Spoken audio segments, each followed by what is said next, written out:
অবৈধ জেটে বানানোর জন্য এই নোয়াপাড়ার নদী বন্দর ধ্বংসের পথে যাচ্ছে। একটাই কারণ হচ্ছে জোয়ারের সময় যে ঘোলা পানি নিয়ে আসে, এটা হচ্ছে এই জেটি বানানোর কারণেই এইখানে সে ঘোলা পানিটা পলি মাটিটা রেখে সাদা পানিটা পিছনে বেরোয় যায়। এর কারণে এই নোয়াপাড়ার নদী আস্তে আস্তে নাব্যতা হারাচ্ছে, জাহাজ চলাচল বন্ধ হয়ে যাচ্ছে। এই কিছুদিন আগেই এই প্রায় নোয়াপাড়া বন্দর টিকে রাখার জন্য মাননীয় প্রধানমন্ত্রী বিশেষ বরাদ্দ দিয়ে 100 কোটি টাকা মতন বরাদ্দ দিয়েছিল খনন কাজের জন্য। খনন কাজ চলতেছে, কিন্তু যদি এইভাবে দখলদারি বন্ধ না হয় এই খনন কাজে কোনো লাভ হবে না, কোনো কিছুই হবে না। আমার মাননীয় প্রধানমন্ত্রীর নৌ পরিবহন মন্ত্রীর প্রতি আমি এই মিডিয়ার ভাইদের মাধ্যমে পৌঁছে দিতে চাচ্ছি যে উনি যেন নোয়াপাড়ার এই নদীবন্দরটাকে খেয়াল করে। বাংলাদেশের দ্বিতীয় নদীবন্দর হচ্ছে অভয়নগর শিল্পনগরী নোয়াপাড়া। এই অভয়নগরের ওই 40 থেকে 50 হাজার শ্রমিক এই নদীতে কাজ করে।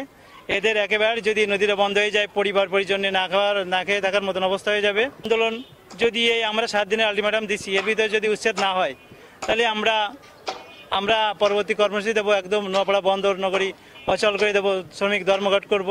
আমরা বৈধভাবে সব কিছু করবো, আমরা কোনো রাস্তায় যাবো না, কিছু না। আমরা ঘাটে নিজ নিজ দায়িত্বে কাজ বন্ধ করে দেবো। আমাদের আজকে শিল্প বাণিজ্য বন্দর নগরীর প্রাণ হচ্ছে আমাদের এই ভৈরব নদ।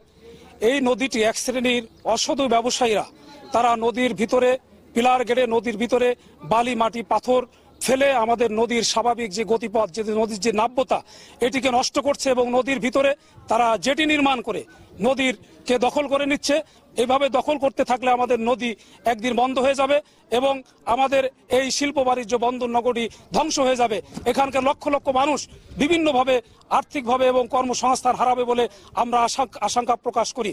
সুতরাং আমি সরকারের কাছে দাবি জানাবো যে অবিলম্বে এই যারা অবৈধ দখলদার নদীকে দখল করে নদীর স্বাভাবিক গতি পথ এবং জোয়ার ভাটাকে প্রতিবন্ধকতা সৃষ্টি করছে, তাদেরকে উচ্ছেদ করে তাদের বিরুদ্ধে আইনগত ব্যবস্থা গ্রহণ করবার জন্য আমি সরকারের কাছে আহ্বান জানাচ্ছি। এবং বন্দর কর্তৃপক্ষ নোয়াপাড়ার যারা তাদের নাকের ডগায় এগুলি হচ্ছে, তারা কোনো ভ্রুক্ষেপ করছে না, সুতরাং তাদের বিরুদ্ধেও এখনই সরকার শাস্তিমূলক ব্যবস্থা গ্রহণ করুক।